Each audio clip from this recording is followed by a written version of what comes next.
I had to come up with the subject for my thesis as an engineer. And I was always interested in nature and stuff, and also a bit intrigued in water. And basically, when I started this project, I didn't really know a lot of hydraulics or such like. And back then, while thinking about what to do, I still remember it was somewhere in Ischl in Austria that I was standing on the bridge. Looking down, I saw the water of the river stream passing by a bridge. Now, behind the pillar of a bridge, you get all of these vortices, all of these whirlpools. Now, back then, I didn't know why those exist there, but apparently, what happens there is that you have two energy potentials, and to dissipate that, the river uses a vortex to dissipate it into heat. Basically, that was the inspiration, because I was thinking, if the river used that principle to get energy out of the water, maybe I can use that principle to get energy from the water into a generator. So that's the start of the project. And then we started working on it, started doing the necessary calculations to design a turbine, and then afterwards we could do the CFD, computed fluid dynamics, and really get some results and see that it was feasible. And then we started building this thing in the laboratory and really also get third-party reviews about it to see that it also actually works, that it's feasible. And now we're scaling it up.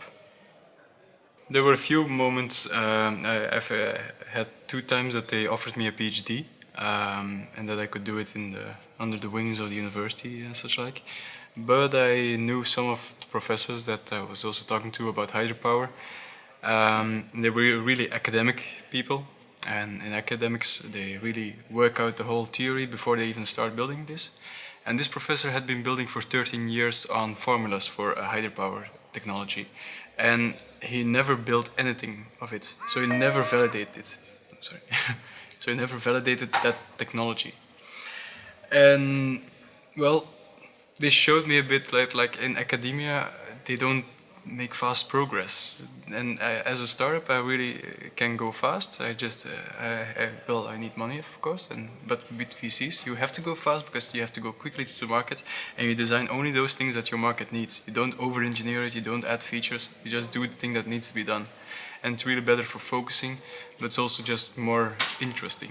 It's not the easy way, but well, it's the more interesting way, let's call it that. You start to research some works on it, not papers in this case, but just good books of people who have done it before. And you start to see what strategies they are using and how they did it. And then you start devising your own theories and your own models. You just start, you know, it's just like applying scientific method. You just have to look what your environment is like, you have to see what you want to achieve in that environment, and then you have to define the steps that you're going to take to get there. And of course it's more fluffy than just exact sciences, because there's a lot of uncertainties there. But like the way I did it right now is just really build it quickly, test it quickly, and see what works and see what doesn't. And that way you can really make fast progress. Because there is a danger, if you started it as a researcher or as a scientist, that the first coming month you're in a condition called paralysis by analysis. This is a moment that you're researching so much, you're doing only desk research, and you're reading all the papers, all the books you can find on it, and you're doing nothing. You're achieving nothing. And that was with me the case the first few months. And then I had a friend who came from product development. They're way more practical than engineers. And he just told me like stop researching, start building. So we started building.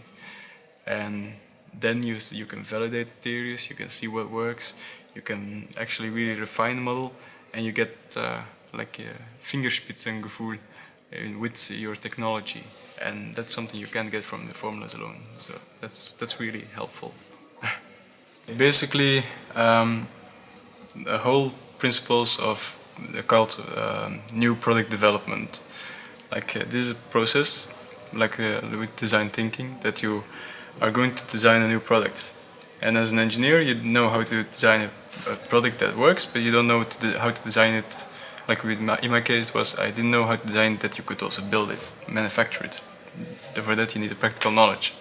So, for instance, with me, For building itself, I needed to learn how to which ways of producing it there were, and I talked actually to a lot of friends who had that information. I was brainstorming with them the whole time, and they taught me actually everything for how to start making it into reality. So the fast prototyping techniques are also something you don't learn, because in university you just say I want this, and then you go to two old guys in the laboratory and you say I want this, and then they say okay, here, come back in like 6 weeks. As a startup, you can go to the lab, but someone else is screaming to you and say, like my co-founder is saying to me, okay, we have to get it done next week. So you have to learn a lot. I became quite handy in this startup. um, but also other things that you learn is the whole process of how to go to your customers and how to find those features that they need. Like also the whole sales process, how to find that person inside that company that has the decision, that can make that decision to buy your product. And that was pretty new actually, because I thought you could just call the people and see if they're interested, but some people don't have no power in the company to buy stuff, and then some people have the power but they don't have the time, and then you have to find the right fit there. And there's a whole process behind that that you can use. It's really like a whole call process. Like we actually build a whole decision tree when calling. Like if you get this answer, then this. If you get this answer, then go there. And then this way, our plan was to get to the person who could do the actual buying.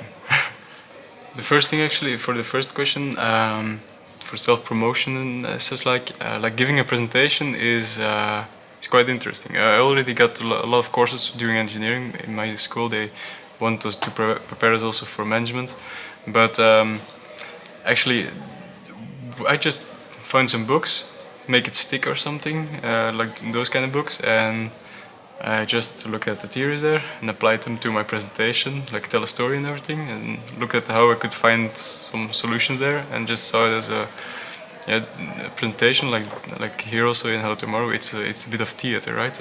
So you just have to see it like that. You have to present yourself. You have to make sure that your message comes over well, and well, just try your best. Not think too much about it. Most of the other people who are also doing presentations are also scared like hell.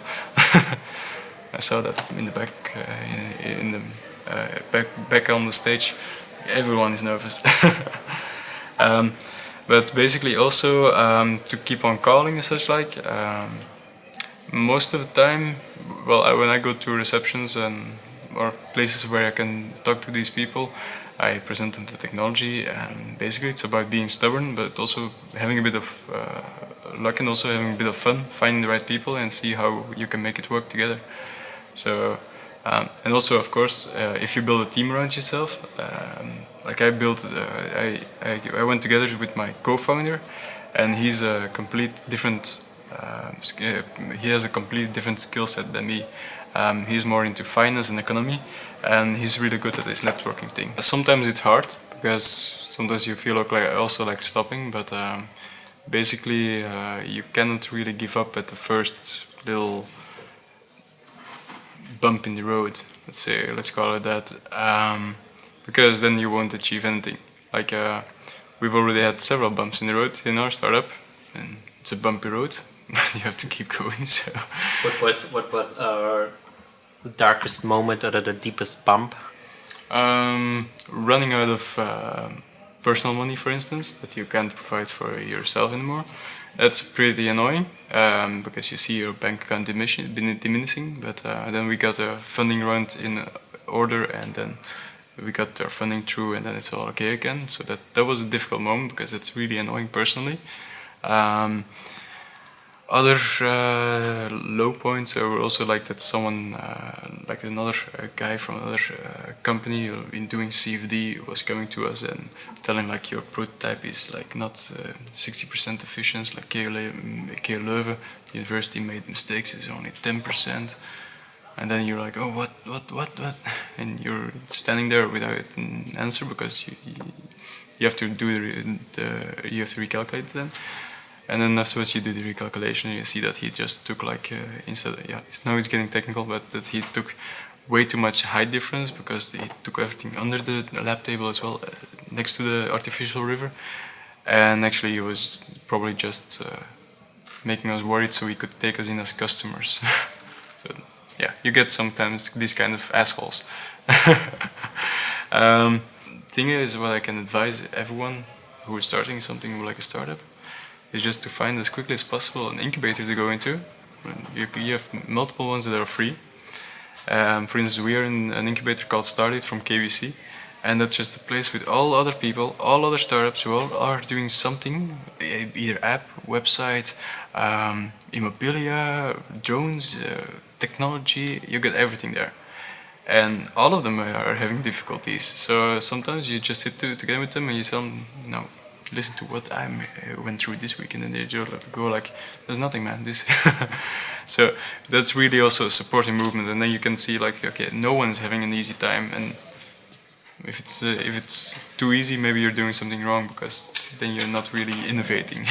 The only person that's as stubborn as me, that was my grandmother, and she really learned me a lot. She was a really strong woman. She did her own thing. Also, she was now 89. She was doing everything she wanted, and well, in her youth she was a rebel. She was in the resistance. She was well, in her young days, when she was not even 18, she was fighting the war. Then afterwards she was doing all kinds of little businesses, but not really an entrepreneur actually, but just doing her own thing, traveling around and everything in the 30s and the 40s and the 50s. So that's a different age period. But next to that, I have no one in my family who is an entrepreneur. I basically come from a family of lawyers, which is also handy, believe me.